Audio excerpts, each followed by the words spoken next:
All right, folks, I'm Fred Polinder, as you know, the career advisor here in the College of Earth, Ocean, and Atmospheric Sciences. And today I'm spending some time with Josh Ahmann from Parametrix. And Josh has been with Parametrix for 15 years. He's a senior consultant and GIS manager. Welcome, Josh. Thanks for being here. Absolutely. Thanks for having me, Fred. Excellent. So, with all your experience, Josh, I'd love to start out with just please introduce yourself, your current role, kind of what a summary of your work experience at Parametrics, what that's been like. Yeah. My current role is I am a senior consultant, but in terms of my GIS work, I'm also the manager, the GIS manager for Parametrics. So, as you mentioned, I've been with Parametrics for approximately 15 years. I started out as a technician, as a GIS technician, as a group of two. And since that time, over 15 years, I've become the GIS manager, and now we have a staff of approximately eight, and we have 60 users company-wide that do GIS. So we've grown tremendously over that 15 years. And over that time, I've gotten to see a lot of change in the industry, both in terms of how we work and the work that we do. So hopefully I can share that all with your group here. Cool. Awesome. So, Parametrics is a really large company, right? Can you please outline some of the ways it leverages GIS in its projects? Yeah, so Parametrics is a kind of a West Coast centric firm. We're expanding into the Midwest, but what we kind of focus on is we focus on in terms of GIS, we focus on environmental planning, we focus on transportation planning, and then utility planning. The primary things that I think will relate to the GIS folks here are our environmental planning practice.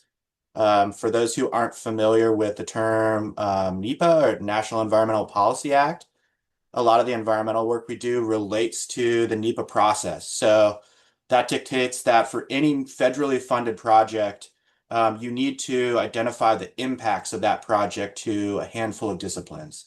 So those disciplines will include things like hazardous materials, acquisition of property, impacts to the natural environment, including streams, wetlands, habitat for species.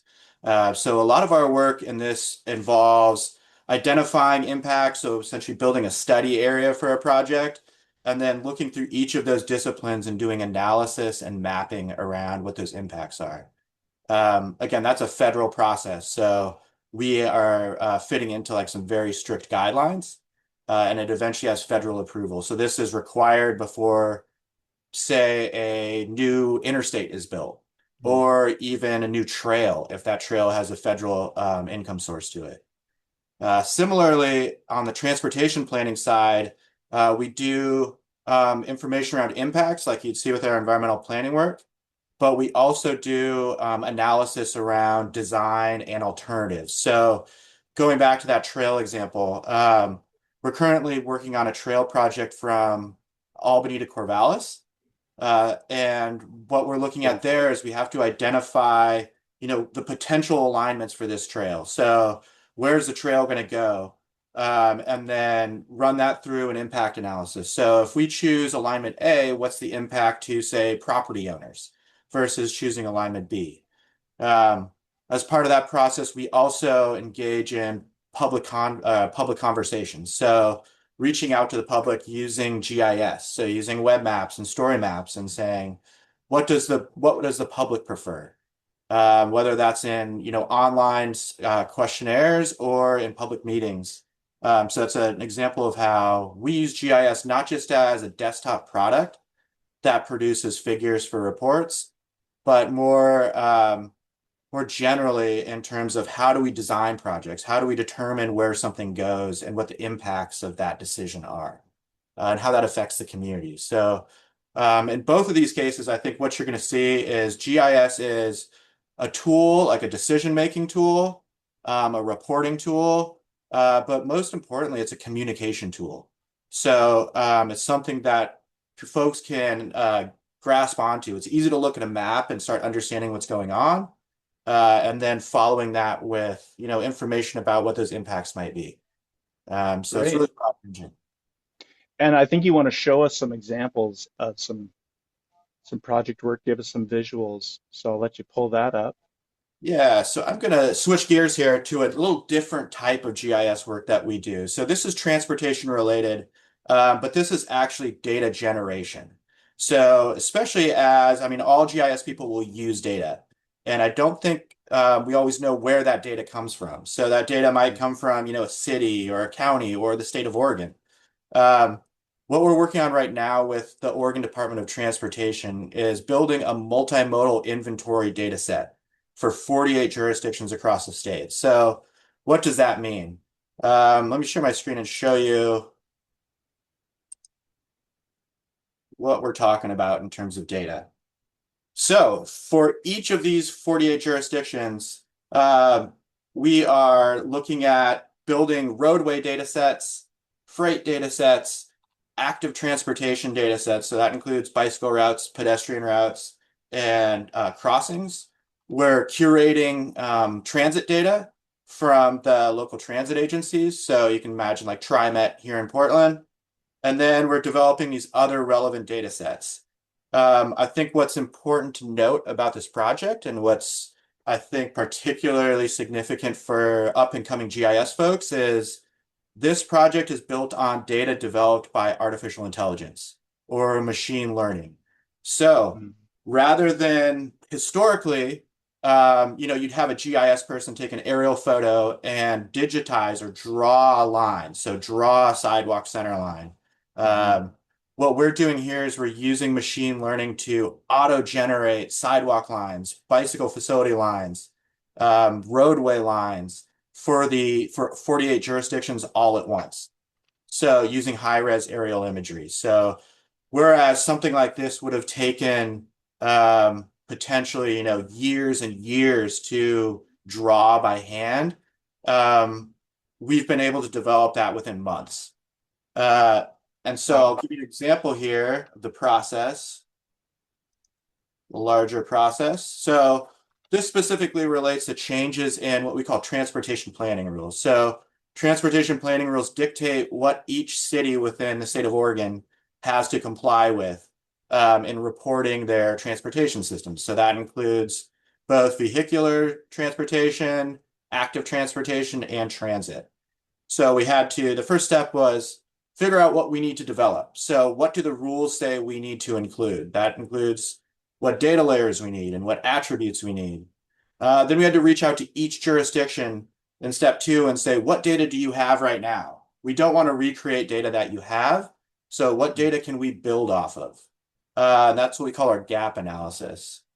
The third step is to actually process this data. So going through jurisdiction by jurisdiction, incorporating our AI developed data into their existing data sets, doing reviews, having jurisdictions do reviews, and then finally delivering these new data sets to them. So we're in year two of this process of three. So to date, we've done approximately half of those 48 jurisdictions, or a little less.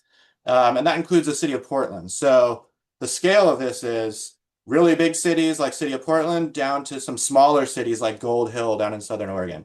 But creating standardized data for all of these jurisdictions. So, lifting the smaller communities up so they have the same capacity as larger communities is really a key to this. I can show you the outputs, like what this actually looks like when it's completed. This is a web app version of this. Obviously, this data starts as desktop GIS data and then is published to a web format for review. So what you're seeing here are roadways in black, pedestrian routes, specifically sidewalks in this red color. We have paths, which will appear as dotted red. We don't have any on the screen here. And then I'm also showing bicycle facilities, which you can see in blue there, and crossings. So these are marked crossings. What's unique about this data, besides being comprehensive and kind of, filling the gaps for jurisdictions that don't have it, is this data is routable. So for GIS folks who are familiar with running service analysis or, if you think about Google Maps, how do I get from here, from point A to point B? This data set allows jurisdictions to do that. So whereas they kind of had to use Google or some other method to do this, on top of providing them the data, we're trying to provide them additional usability, Yeah. so they can make better decisions, and those better decisions could be reflected in better facilities, so better pedestrian facilities or bike facilities. They could be improvements like safe routes for school. So where do we see, risk for kids or risk for pedestrians? And then it can also help them determine where to build projects. So where are there gaps in our infrastructure right now that we could fill by, say, building a sidewalk? And allowing our population in our city to move around more frequent or more freely, or access to Mhm. transit. So it's really a kind of a multi-part analysis. It is one of the biggest GIS efforts I've ever seen in my 15-year career, coming out of the state. And I think it'll benefit a lot of communities going forward. Wow, that's great. Excellent. And thanks for sharing that. It's a really concrete example to help students sort of see what you're doing in your work. I'd like to talk a little bit more about where students are at. They're learning in their undergrad degree program about GIS skills. From your professional perspective, what tools do you think students should prioritize learning? Yeah, I think it's a mixed bag right now. You see there's a lot of change occurring um, in our digital world, and that's reflected in GIS. So when I started in GIS, things were predominantly desktop based. We would work in desktop GIS. We'd build, maps that would turn into PDFs. Then Google Earth came along, and we can convert that into our GIS data into KMZs that can be viewed in Google Earth. All of this changed, and now we're in the web environment where we're publishing stuff to the web regularly and using web maps on a regular basis. So that changes, how students should look at their GIS career. I think to start, your software skills, so understanding Arc Pro, which is predominant, is the Esri is the dominant software company in our Mhm. environment. So learning Arc Pro, learning or QGIS if you have to use free software, and then learning some web component to that. So whether that's ArcGIS Online for Esri users, or an open source GIS platform like Leaflet or otherwise for non-Esri users. So understanding the basics of your software, like the tool you're going to use, is key. The second is understanding some level of coding so Mhm. that you don't have to be an expert programmer. Actually, AI is very valuable for that. So as long as you know the right question to ask and you know where to start, that can take you a long way. But understanding Python, the coding language Python, I think is a valuable asset for students to learn while they're in school. There's other SQL is really valuable for folks. So getting a basis for coding is a good idea.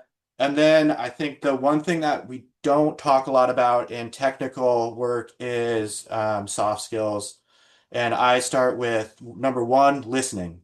So a lot of what GIS is listening to non-GIS folks who have a problem or something they're trying to solve or a project they're trying to complete. So being able to listen to what folks need and turn that into actionable items is critical. It's kind of a critical thinking skill that is very important to start when you're in school. So think about those school projects you're doing. The same thing will happen when you're a professional. So master that or start to master that. And then the second one is communication. So, as much as we are technical folks, we also need to communicate both with our products, like what we create, but also we need to communicate, via email and vocally with others to make sure, one, we're doing things correctly. Two, we are conveying information accurately and to the right audience. And then also that we are conveying to our project partners or whoever we're working with on things like schedule, hurdles that may exist. So just making sure that you're cognizant of you're part of a team, regardless of how big or small that team is, and you need to be a valuable contributor to that team in terms of how you communicate. and express, anything about the project, solutions or Mhm. difficulties or, processes. I think that is critical. Yeah. Yeah, you described that the tools you're using throughout your career have changed, or the way you solve problems changes, but those communication skills, the soft skills are durable, right? They'll always be relevant. Absolutely. Yes, they are like the most durable skill to have, I think. Cool. Awesome. Well, the road mapping, if you will, of a GIS career, I think it's great to kind of, you've shared a little bit about your story.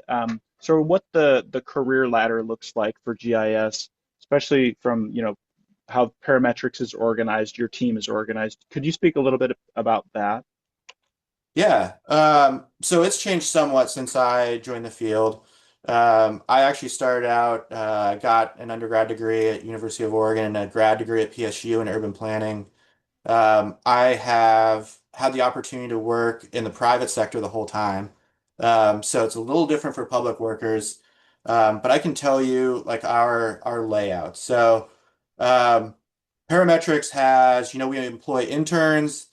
We employ technicians, analysts, and then myself as a manager. So if you are thinking about joining the profession of GIS, what I would anticipate for you is obviously look for internships while you're in school, if possible in the summers. Even more importantly, engage as much as you can with your professors. Hmm. I think it's critical to engage, if you can engage with your professors, because they have knowledge that you don't have, but they also have contacts and interests that may be applicable to your work. So, for instance, if you can work with a professor to build a project, it goes a long way in terms of showing your capabilities, and also advancing, what do you want to do in GIS? There's tons of opportunities. So what do you want to do? Once we get out of school, I think most GIS folks will become a GIS technician. That's kind of the first step. Technicians will do just like the name describes. You're doing technical work. So that involves, understanding desktop tools and working with desktop tools, working with web tools. At Parametrics, that advances very quickly. So we'll build your base, teach you what you need to know, and then, within the first year, we hope that you're semi-autonomous, and we'll support you, but we like to give people the ability to work, and do what they can do. Um, but beyond technicians, after about year two at Parametrics, we'll have you become an analyst. Analysts will manage projects, they'll manage technicians, and that's kind of their role. Uh, Beyond that, we see kind of a bifurcation of things. So, Mm. and this will occur to a lot of GIS folks. Some GIS folks choose to go into a discipline. So they may say, I really like biology and I have a background in biology. So I'm going to take this GIS experience and I'm going to do it for specifically for biology and I'm going to be a biologist. Or in my case, I'm a planner. So I expanded to where now I do planning work in addition to GIS work. So that's one route, and then the other route is, you just maintain your GIS skills and follow your passion for GIS. And there are obviously avenues for all of that. One thing I would say for people that are getting out of or in school right now as seniors or just getting out, look for programs like the GP Northwest, so Geographic Professionals. Pacific Northwest Emerging Professionals group. So the Emerging Professionals group pairs young professionals with mentors that are in the field and for 6 month programs and kind of walks them through, what it's going to be like to be a professional. That's a really good opportunity to meet people in the field, show them what you can do. The other is the CCOP program, and we've employed several GIS interns through the CCOP program at Oregon State. So look for opportunities. They don't have to be solicitations out there. Like it's really hard, I know, to find jobs through solicitations. So use your network, look at the emerging professionals from GP Northwest, and look at the CCOP program. I think those are great starts for folks. Yeah, that's great. And I know Parametrics was here at the career fair earlier in this term, and I met with some folks, and one of the recruiters had met with me, and they did say that they host interns in environmental sciences, GIS, and geology across different locations for what they said meaningful workload. Um, and they had said, to reference Fred Polander in the application if they go to the internship application on your website. So I want to remind students, think about Parametrics as a summer 2026 internship for certain. Well, this has been a great conversation, Josh. Is there any final words you'd give to students regarding kind of their career developments and GIS skill development? I'd say, just keep your eyes out, keep your eyes open, and be willing to both test yourself and technically, so take on challenges. Don't be afraid of challenges, especially when you're in school. And also be willing to look at different disciplines. So not just GIS as a tool, but how you can apply GIS and what, specific field interests you the most. I think the best results we see from young people are when they find an interest and apply, GIS as a tool to that interest. So be thinking about that when you're going through school. Just listen, find what's interesting, and follow up with your professors, or reach out to professionals and ask questions. Mhm. Usually they're willing to talk to younger folks. All right. Well, thanks for your time today. This has been really great advice for our students. And thank you all for listening to our conversation today. Bye bye. Thanks.